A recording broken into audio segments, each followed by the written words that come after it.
Bonjour à toutes et à tous et bienvenue dans ce nouvel épisode de notre série de podcasts sur les clés de la réussite au travail et dans la vie. Je suis Nicole Jouffret et aujourd'hui nous allons parler d'un sujet qui, je pense, nous concerne tous, la confiance en soi. Vous savez, cette petite voix qui vous souffle à l'oreille, tu es capable, ou alors tu n'y arriveras jamais. Et oui, la confiance en soi, c'est cette clé magique qui peut tout changer dans nos vies, que ce soit pour décrocher un nouveau poste, oser prendre la parole en réunion, ou tout simplement pour se sentir bien dans sa peau. Mais ce n'est pas toujours facile de l'avoir, cette confiance. Entre le syndrome de l'imposteur qui nous chuchote qu'on n'est pas à la hauteur et les échecs qui peuvent nous faire douter, il y a de quoi se perdre en route. Alors aujourd'hui, on va voir ensemble comment développer une confiance en soi solide, que vous soyez au début de votre carrière ou que vous ayez déjà de l'expérience. Et surtout, on va voir comment cette confiance peut être la clé pour réussir aussi bien professionnellement que personnellement. Avant de plonger dans les astuces et les conseils, il est essentiel de comprendre pourquoi la confiance en soi est si importante. La confiance en soi, c'est ce qui nous pousse à passer à l'action, à prendre des risques et à oser dire oui aux opportunités. Elle nous permet de nous projeter dans l'avenir avec optimisme et de croire en notre capacité à surmonter les défis. Prenons l'exemple de Sophie, une ancienne collègue. Elle avait toutes les compétences techniques pour décrocher le poste de responsable de salle. Mais à chaque fois que l'opportunité se présentait, elle n'osait pas postuler. Pourquoi ? Parce qu'elle pensait qu'elle n'était pas à la hauteur, qu'elle n'avait pas le profil parfait. Résultat, elle restait à un poste qu'elle n'aimait pas vraiment, simplement parce qu'elle manquait de confiance en soi. Et à côté de cela, j'ai vu des personnes qui, même sans avoir toutes les compétences, savaient se vendre, oser, croire en elles-mêmes, et qui ont réussi à gravir les échelons beaucoup plus rapidement. Leur secret ? Une confiance en soi inébranlable. Et cette confiance, on peut tous la développer. Alors, si vous vous êtes déjà retrouvé comme Sophie, à hésiter, à douter, restez avec moi parce qu'on va voir comment renverser la vapeur. Ah, le fameux syndrome de l'imposteur. Vous le connaissez ? Cette petite voix qui vous dit « Mais qu'est-ce que tu fais là ? Tu n'es pas à la hauteur. » Bientôt, tout le monde se rendra compte que tu n'es pas aussi compétent que tu le prétends. Eh bien, vous n'êtes pas seul. Ce syndrome touche 70% des personnes à un moment de leur vie professionnelle, et moi y compris. Je me souviens de ma première intervention en tant que formatrice. J'étais pétrifiée à l'idée de ne pas être assez légitime. J'avais beau connaître mon sujet sur le bout des doigts, cette petite voix me répétait « Et si les autres pensent que tu n'as pas le niveau ?» Mais ce que j'ai appris, c'est que cette voix, il faut l'apprivoiser et la remettre à sa place. La première astuce est de transformer vos pensées négatives en affirmations positives. Au lieu de vous dire « je ne suis pas prêt », dites-vous « je me prépare chaque jour à devenir meilleur ». Ça peut sembler simple, mais cette reprogrammation de vos pensées peut faire des miracles. Par exemple, avant chaque présentation, j'ai pris l'habitude de répéter des affirmations positives. Et cela change totalement la manière dont je me présente aux autres. Et puis entre nous, pourquoi laisser le syndrome de l'imposteur gâcher notre potentiel ? Personne ne mérite de rester dans l'ombre à cause de doutes infondés. Passons maintenant aux techniques concrètes pour renforcer sa confiance en soi, que ce soit au travail ou dans votre vie de tous les jours. Commencez par vous fixer de petits objectifs atteignables. Par exemple, si prendre la parole en réunion vous stresse, commencez par poser une seule question par réunion. À force, ces petits succès vous donneront la confiance nécessaire pour oser plus. C'est comme ça que Julien, un de mes anciens élèves, a réussi à passer de l'ombre à la lumière dans son équipe. Un jour, il a osé partager une idée, puis deux, et finalement, il est devenu une référence dans son domaine. Prenez aussi un moment pour noter toutes vos réussites, petites ou grandes. Ça peut être d'avoir géré un conflit au travail, d'avoir reçu un compliment sur votre travail, ou même d'avoir réussi à rester calme dans une situation stressante. Relisez cette liste régulièrement pour vous rappeler tout ce dont vous êtes capable.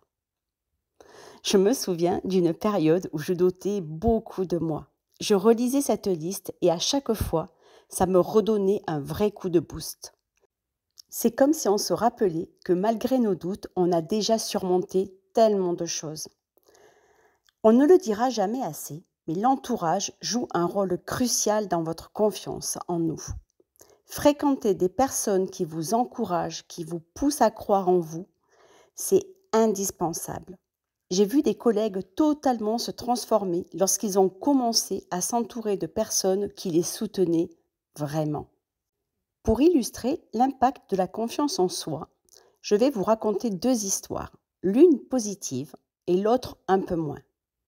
Ces histoires montrent à quel point la confiance peut changer la donne, dans un sens comme dans l'autre.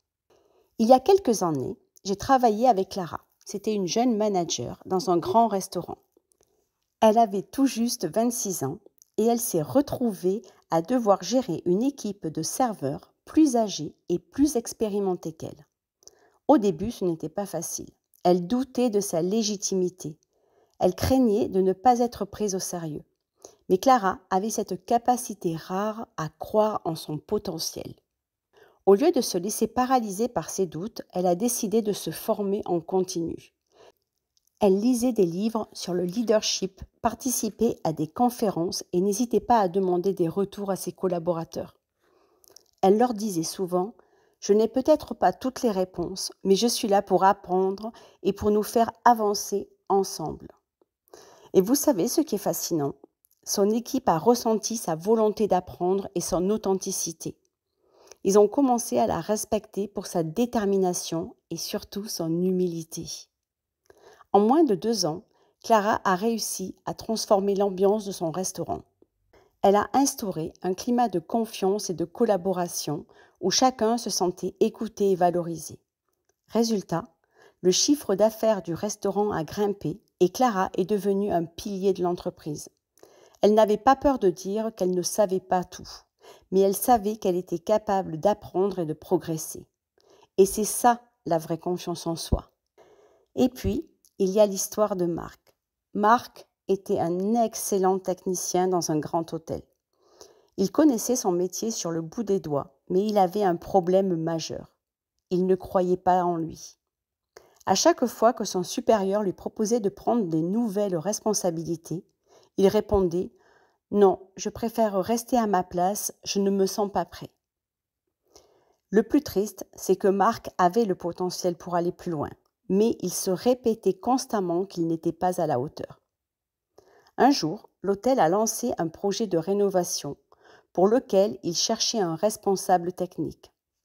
Marc aurait été parfait pour le poste, mais encore une fois, il a laissé passer l'opportunité. À sa place, c'est un collègue moins expérimenté mais plus audacieux qui a décroché le poste. Et au fil du temps, Marc a commencé à se sentir dépassé, voire amer. Il voyait ses collègues progresser, prendre des initiatives, tandis que lui restait dans l'ombre. Il se répétait souvent « Je ne vais jamais y arriver, ce n'est pas pour moi ». Résultat, il est resté bloqué dans la même position pendant des années, malgré ses compétences indéniables. Je suis sûre que vous vous êtes déjà dit, comme Marc, « Je ne vais jamais y arriver », que ce soit pour un nouveau poste, un projet ambitieux ou même un changement personnel. Et vous savez quoi? C'est normal. On a tous ces moments de doute, mais il y a des techniques pour ne pas se laisser submerger et pour se surpasser. Premièrement, acceptez vos doutes, mais ne les laissez pas vous arrêter. Il y a une différence entre écouter ses doutes et les laisser diriger sa vie. Acceptez que vous ayez peur, que vous doutiez, mais décidez de passer à l'action malgré tout. Un jour, mon mentor m'a dit « Le courage, ce n'est pas l'absence de peur. C'est avancer même quand on a peur. » Et ça a changé ma manière de voir les choses.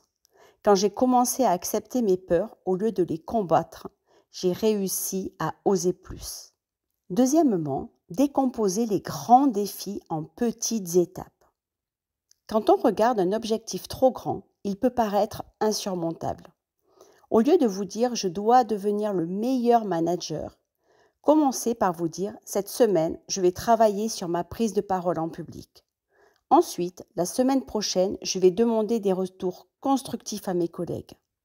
Chaque petite victoire vous rapprochera de votre grand objectif. C'est une méthode que j'ai utilisée moi-même lorsque j'ai pris la parole pour la première fois en conférence. Au lieu de me dire que je devais être parfaite, je me suis concentrée sur une amélioration à la fois. Troisièmement, entourez-vous de personnes qui croient en vous. Quand j'étais au début de ma carrière, j'avais la chance d'avoir autour de moi des personnes qui voyaient en moi des qualités que je n'osais pas voir. Ces personnes ont été des moteurs de confiance pour moi. Elles m'ont encouragée à aller au-delà de mes limites. Si vous avez des amis, des mentors, des collègues qui vous soutiennent, écoutez-les. Parfois, ils voient notre potentiel avant nous-mêmes. J'ai vu des jeunes talents en restauration complètement se métamorphoser grâce à un chef qui croyait en eux, qui leur donnait les clés pour s'affirmer. Alors voilà, j'espère que ces conseils et ces histoires vous ont inspiré et donné envie de travailler sur votre confiance en vous. Parce qu'au final, la confiance en soi, c'est un muscle. Plus on l'entraîne, plus il devient fort et plus il nous permet d'atteindre nos objectifs. Merci d'avoir écouté cet épisode et souvenez-vous la prochaine fois que cette petite voix vous dit « tu n'y arriveras pas ». Répondez-lui simplement « regarde tout ce que j'ai déjà accompli ». Je vous dis à très bientôt pour un nouvel épisode rempli de conseils pratiques et de bonne humeur.